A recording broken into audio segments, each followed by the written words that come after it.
ఆ ప్రాంతంలో దేవుని చేత బహుగా దీవించబడిన ఓ భక్తి కలిగిన క్రైస్తవుడు ఉన్నాడు. ఇలాంటి మంచి సత్ప్రవర్తన కలిగిన క్రైస్తవుడి మీద ఆ ప్రాంతంలో ఉన్న ఒక వ్యక్తి 24 గంటలు విషం జమ్మే మాటలు మాట్లాడతాడట.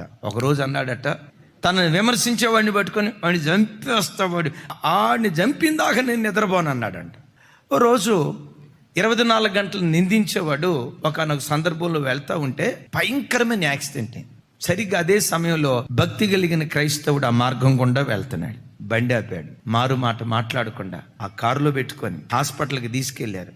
పూర్తిగా బాగైన తర్వాత గానీ హాస్పిటల్ నుంచి ఇంటికి వచ్చాడు. చుట్టూతో ఉన్న వాళ్ళు, నువ్వు చంపేస్తానన్న నువ్వు చంపకుండా వాడిని బతికించేవేంటి, ఏంటి అట్లా చేసావు అంటే, ఈయన అన్నాడంట, ఆయన చంపా, ఆయనలో ఉన్న కోపాన్ని చంపా. ఇప్పుడు మేము ప్రాణ స్నేహితులం అయ్యాం కదా, ఎందుకు అయ్యామో తెలుసా? కీడును కీడుతో జయించకుండా కీడును మేలుతో జయించు.